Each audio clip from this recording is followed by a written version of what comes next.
Student, welcome to my channel Student Tutorial. I am Shabnam Khan. Today's topic is sexual reproduction in human beings. Last के कुछ video से हम लोग ने sexual reproduction flowers में देखे थे.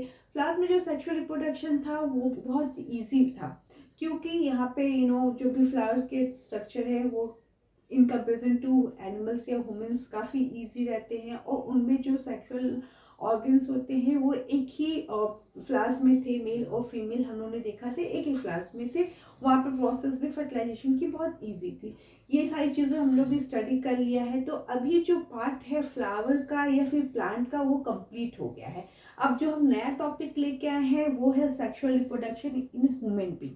ये थोड़ा सा कॉम्प्लेक्स है, और क्योंकि ये पूरा का पूरा एक रिप्रोडक्टिव सिस्टम है ह्यूमन बीइंग का जो हम स्टडी करेंगे, तो ये इन कंपैरिजन टू प्लांट काफ़ी टफ है और इसको काफ़ी अच्छे से स्टडी करने की ज़रूरत है, क्योंकि इसमें बहुत से टर्म्स नए आएंगे जो भी आप जो स्टूडेंट है वो पहली बार ही पढ़ोगे.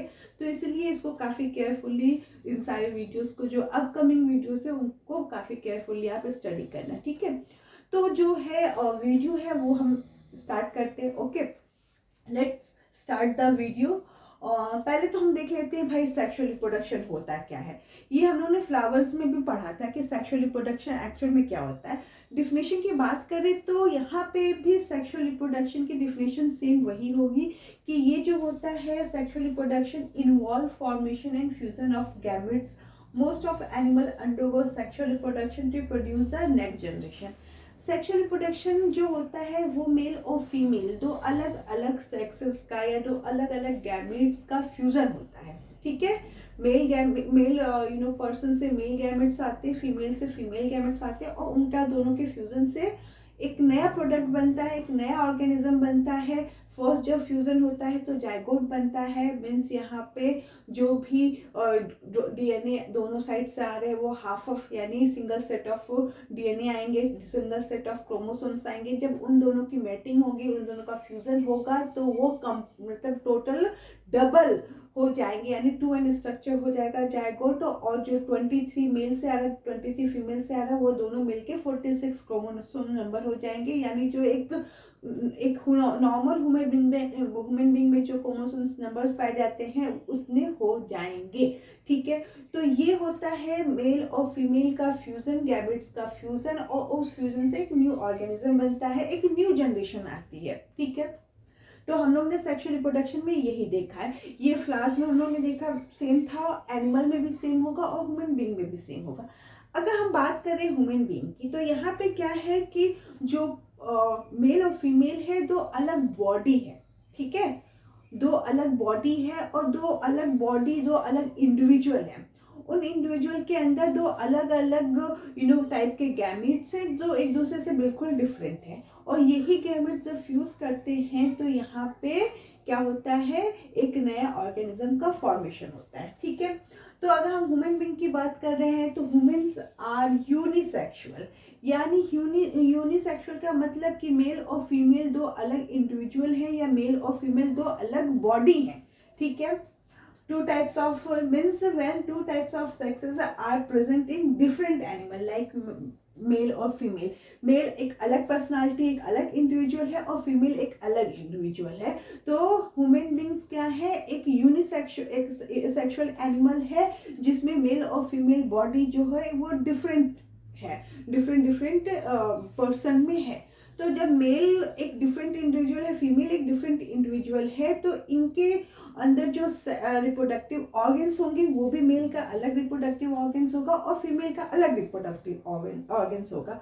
मेल जो होता है वो मेल गैमेट्स को रिप्रोड्यूस करेगा और फीमेल जो होता है फीमेल गैमेट्स को रिप्रोड्यूस करेगी. ठीक है, तो ये बता रहा है कि सेक्सुअल प्रोसेस जो होता है दो डिफरेंट सेक्सेस का, दो डिफरेंट टाइप ऑफ गैमेट्स का फ्यूजन होता है, फॉर्मेशन होता है, जिससे एक जाइगोट बनता है. वही जाइगोट आगे डिवीजन करके और डेवलपमेंट और ग्रोथ करके एक न्यू ऑर्गेनिज्म बनाता है. ठीक है, उसके बाद हम लोगों ने देखा कि ह्यूमन बीइंग जो होते हैं यूनिसेक्सुअल होते हैं, यानी उसमें मेल और फीमेल बॉडीज जो होती है वो डिफरेंट एनिमल में होती है.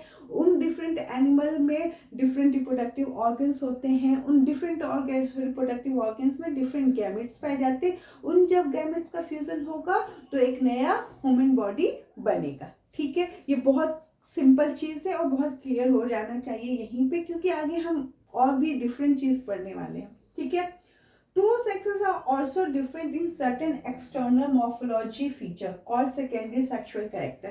अब ये नया टर्म क्या है कि भाई सेकेंडरी सेक्सुअल कैरेक्टर क्या होते हैं।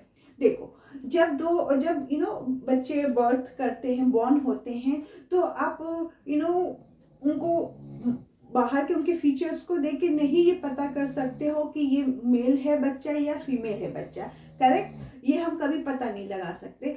वो जब धीरे धीरे ग्रोथ करते रहते हैं तब भी हमें नहीं पता चलता, बट एक सर्टेन टाइम के बाद, एक सर्टेन पीरियड्स के बाद उनके अंदर मॉर्फोलॉजिकली यानी फिजिकली चेंजेस आने शुरू हो जाते हैं। ठीक है, उन चेंजेस के आने के बाद हम देख के पता कर सकते हैं कि अरे ये मेल है, ये फीमेल है, लड़का। ठीक है, ये हम पता कर सकते हैं कि ये लड़का है या लड़की है।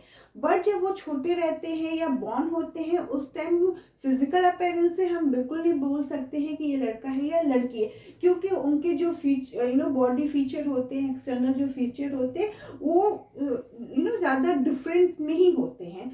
ठीक है, बट एक सर्टेन टाइम्स और इंटरवल के बाद उनके अंदर चेंजेस आते हैं, जिससे उनका जो बॉडी लैंग्वेज है, उनका जो एक्सटर्नल स्ट्रक्चर है बॉडी का, वो चेंज हो जाता है। उनके उस चेंजेस से हम सेपरेट कर सकते हैं कि ये मेल पर्सनालिटी है या ये फीमेल पर्सनालिटी है। इन्हीं को हम कहते हैं सेकेंडरी कैरेक्टर। वो सेकेंडरी कैरेक्टर कुछ होते हैं जिनको हम अभी आगे पढ़ेंगे, जिसको देखकर हम पता कर सकते हैं कि ये भाई मेल है, ये फीमेल है। ठीक है, अब मैंने बताया कि एक सर्टेन टाइम में ये सेकेंडरी कैरेक्टर जो होते हैं वो विजिबल होते हैं। ठीक है, मैंने ये बोला ना कि एक सर्टेन टाइम के बाद ये सेकेंडरी कैरेक्टर जो होते हैं, सेक्सुअल कैरेक्टर जो होते हैं, वो विजिबल होते हैं। अब कौन सा ऐसा सर्टेन टाइम होता है, ये भी माइंड में क्वेश्चन आ रहा होगा कि भाई ऐसा कौन सा सर्टेन टाइम होता है जिसमें सेकेंडरी सेक्सुअल कैरेक्टर विजिबल होते हैं, क्योंकि बचपन में तो नहीं होते हैं। बचपन में कैरेक्टर विजिबल नहीं होते, इसलिए हम पहचान नहीं पाते, बट एक सर्टेन टाइम के बाद कैरेक्टर विजिबल होने लगते हैं। ये सर्टेन टाइम होता है प्यूबर्टी। ठीक है, क्या होता है? प्यूबर्टी। प्यूबर्टी एक ऐसा पीरियड होता है जिस पीरियड के आने में हमारा जो मेल और फीमेल बॉडी है वो काफ़ी ज़्यादा डिफ्रेंशिएट हम कर पाते हैं बाय फिजिकल अपीयरेंस। ठीक है, अब सेकेंडरी है तो प्राइमरी कैरेक्टर भी होगा। ठीक है, सेकेंडरी सेक्सुअल कैरेक्टर है तो प्राइमरी सेक्सुअल कैरेक्टर होगा। अब वो प्राइमरी सेक्सुअल कैरेक्टर क्या होगा, इसको भी हमको जानना है। एक्चुअली प्राइमरी सेक्सुअल कैरेक्टर जो होता है वो होते हैं गैमेट्स। वो होते हैं उनके सेक्स ऑर्गन्स, जो उनकी बॉडी को एक अलग टाइप की मॉर्फोलॉजी या एक अलग टाइप का सेक्स प्रोवाइड करते हैं। ठीक है, तो वो होते हैं जो क्या कहते हैं, प्राइमरी होते हैं सेक्स ऑर्गन्स, और सेकेंडरी जो होते हैं वो फिजिकली हम उस चीज़ों को डिफ्रेंशिएट कर पाते हैं। ठीक है, अब वो एक सर्टेन टाइम पे आता है, एक सर्टेन टाइम होता है जिसपे ये विजिबल होने लगते हैं। वो सर्टेन टाइम जो होता है वो है प्यूबर्टी। प्यूबर्टी क्या होता है, अब हम उसको देखते हैं। The age at which the sex hormones begin to produce and the boy and girl become sexually mature is called puberty। यानी जो मैंने प्राइमरी सेक्सुअल कैरेक्टर की बात करी, वो जो होते हैं मैच्योर हो जाते हैं। जब मैच्योर हो जाते हैं उस टाइम के बाद उनके अंदर हार्मोन्स जो होता है वो निकलना शुरू हो जाता है, वो प्रोड्यूस होना शुरू हो जाता है। जब सेक्सुअल कैरेक्टर मैच्योर होते हैं, जब प्राइमरी सेक्सुअल कैरेक्टर मैच्योर होते हैं, तो मेल और फीमेल दोनों बॉडी के अंदर हार्मोन्स का प्रोडक्शन स्टार्ट हो जाता है। मेल के अंदर होता है टेस्टोस्टेरोन हार्मोन्स का प्रोडक्शन, और फीमेल के अंदर दो टाइप का हार्मोन्स का प्रोडक्शन होता है, एक तो एस्ट्रोजन और एक होता है प्रोजेस्टेरोन। ये दो हार्मोन्स जो होते हैं वो फीमेल में स्टार्ट हो जाते हैं प्रोड्यूस होना आफ्टर प्यूबर्टी, जब से प्यूबर्टी शुरू हो जाती है। और मेल में जो होता है वो टेस्टोस्टेरोन हार्मोन्स होता है, उसका निकलना और प्रोड्यूस होना स्टार्ट हो जाता है। वो जब स्टार्ट होता है तो वो स्टार्ट होने पे जो फिजिकल चेंजेस होते हैं वो बहुत ज़्यादा शो होने लगते हैं। ठीक है, तो ये किस वजह से होता है, ये इन हार्मोन्स के प्रोड्यूस होने की वजह से होता है। ये हार्मोन्स कब प्रोड्यूस होते हैं, जब प्यूबर्टी आती है तब प्रोड्यूस होते हैं। प्यूबर्टी में क्या होता है कि जो रिप्रोडक्टिव ऑर्गन्स है बॉडी का वो मैच्योर होना शुरू हो जाते हैं। जब वो मैच्योर होते हैं तो हार्मोन्स का प्रोडक्शन होना स्टार्ट हो जाता है, और ये हार्मोन्स ही सेकेंडरी कैरेक्टर्स को और भी ज़्यादा इन्हेंस करते हैं। ठीक है, अब जो होता है प्यूबर्टी का जो टाइम होता है वो मेल पर्सन और फीमेल पर्सन के लिए थोड़ा अलग होता है, ठीक है। जो फीमेल होती है वो पहले प्यूबर्टी उनकी आ जाती है इन कंपैरिजन टू बॉय। अगर मैं गर्ल की बात करूँ तो उनके अंदर जो प्यूबर्टी होती है वो एक मतलब बहुत जल्दी आ जाती है, 11 to 13 या 14 के अंदर उनके अंदर प्यूबर्टी शो होने लगती है। जो बॉयज होते हैं वो 13 to 16 के बीच उनके अंदर प्यूबर्टी की एज आती है। तो हमने अभी क्या जाना, सेक्सुअल रिप्रोडक्शन फर्स्ट जान लिया। उसके बाद उन्होंने जाना कि ह्यूमन जो होता है यूनिसेक्सुअल ऑर्गेनिज्म, मतलब एनिमल्स होते हैं जिनमें मेल और फीमेल दोनों पर्सनालिटी या एनिमल्स जो होते हैं वो डिफरेंट होते हैं। उनके अंदर डिफरेंट मेल एक बॉडी होती है या इंडिविजुअल होता है, एक फीमेल बॉडी और इंडिविजुअल होता है, और दोनों में एक डिफरेंट टाइप ऑफ सेक्सेस होते हैं। मेल के अंदर मेल रिप्रोडक्टिव ऑर्गन्स होता है और फीमेल के अंदर फीमेल रिप्रोडक्टिव ऑर्गन्स होता है। उसके बाद हम लोगों ने जाना कि जो सेकेंडरी कैरेक्टर्स है वो एक टाइम के बाद मॉर्फोलॉजिकली वो सामने उनका फिजिकल अपीयरेंस दिखने लगता है, जिससे हम मेल और फीमेल को डिफ्रेंशिएट कर पाते हैं। ये कब स्टार्ट होता है, जब प्यूबर्टी स्टार्ट होती है। प्यूबर्टी एक ऐसी एज होती है जब हार्मोन्स जो होते हैं वो रिलीज होना स्टार्ट हो जाते हैं, और इस हार्मोन्स के रिलीज होने से जो रिप्रोडक्टिव ऑर्गन्स है वो मैच्योर हो जाते हैं, ठीक है। अब इसका जो सर्टेन टाइम होता है वो बॉय में जो होता है 13 to 15 या 16 मान सकते हैं। वो सब में हर इंडिविजुअल की अपनी बॉडी होती है, उनमें एक मतलब डिफरेंट होता है, इसलिए सबका एक प्यूबर्टी टाइम थोड़ा बहुत डिफ्रेंशिएट कर सकता है। बट ये ट्रुथ है कि जो गर्ल होती है उनका प्यूबर्टी जो होता है वो बॉय के कंपैरिजन में पहले आ जाता है, ठीक है। अब हम आते हैं नेक्स्ट, देखते हैं कि प्यूबर्टी जब आती है तो क्या क्या चेंजेस मेल और फीमेल में आ जाते हैं, ठीक है। यहाँ पे एक मैंने चार्ट प्रिपेयर किया है जिसमें जो मेल और फीमेल हैं उनके अंदर क्या चेंजेस आते हैं आफ्टर प्यूबर्टी वो हम देखते हैं, ठीक है। अब बॉडी बिल्ड, अब जब हम किसी भी बॉय को देखते हैं तो उनकी बॉडी जो होती है वो थोड़ा ज़्यादा स्ट्रांग होती है, उनका मसल्स वगैरह होते हैं in comparison to female body. Female body जो होती है उनका मसल्स जो होते हैं, मस्कुलर जो होते हैं वो कम होती हैं और वीकर होती हैं। यहाँ पे मेल बॉडी जो होती है काफ़ी स्ट्रांग होती है, उनके मसल्स ज़्यादा होते हैं इन कंपैरिजन टू फीमेल, ठीक है। हेयर की बात करें तो मेल में फेशियल हेयर दिखता है, जैसे फेशियल हेयर दिखता है और चेस्ट हेयर दिखता है, ठीक है। फेशियल हेयर और चेस्ट हेयर जो होती है फीमेल में एब्सेंट होती है। उसके बाद शोल्डर की बात करें तो ये शोल्डर जो है वो थोड़ा ब्रॉड हो जाते हैं मेल में, फीमेल में जो होते हैं वो उतने ही वो नैरो हो जाते हैं, क्योंकि उनका बॉडी का डेवलपमेंट जो होता है आफ्टर प्यूबर्टी बहुत डिफरेंट हो जाता है। ब्रेस्ट जो होते हैं अनडेवलप्ड होते हैं, और गर्ल्स में जो होती हैं वो ब्रेस्ट डेवलप हो जाती है, क्योंकि वहाँ पे मेमोरी ग्लैंड जो होती है वो वर्क करना शुरू कर जाती है, इसीलिए ब्रेस्ट का डेवलपमेंट स्टार्ट हो जाता है। पेल्विस एरिया जो होती है मेल में जो होती है वो नैरो होती है, और फीमेल में जो होती है वो ब्रॉड होती है, ठीक है। अब लेरिंग्स की बात करें तो एडम्स एप्पल, यानी जब मैं पढ़ा रही थी रिस्पिरेशन पढ़ा रही थी तो उसमें मैंने बताया था कि एडम्स एप्पल हमारे बॉयज़ के लेरिंग्स में पाया जाता है, जो यहाँ पे उठा हुआ पार्ट होता है, जिससे जो बॉयज़ होते हैं आफ्टर प्यूबर्टी उनकी जो आवाज़ होती है वो चेंज हो जाती है। क्यों चेंज होती है? Because of the Adam's apple.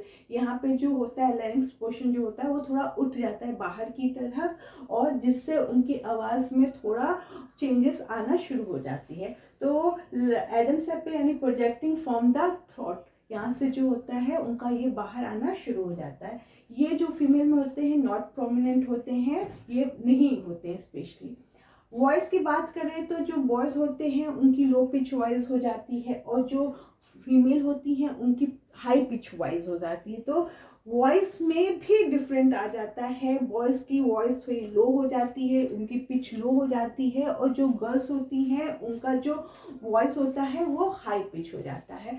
तो ये सब कुछ सेकेंडरी कैरेक्टर्स हैं, ये सारे जो मैंने अभी चार्ट बनाए हैं ये सेकेंडरी सेक्सुअल कैरेक्टर्स हैं, जो प्यूबर्टीज के या एक सर्टेन एज के बाद ये कैरेक्टर्स विजिबल होने लगते हैं, जिससे हम डिफ्रेंशिएट कर पाते हैं, ठीक है।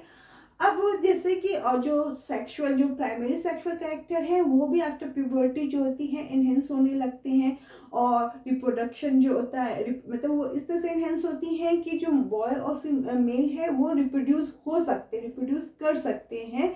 इसीलिए उनके जो सेकेंड प्राइमरी सेक्सुअल कैरेक्टर है वो भी वर्क करने लगती है, क्योंकि हार्मोन्स रिलीज होने लगते हैं।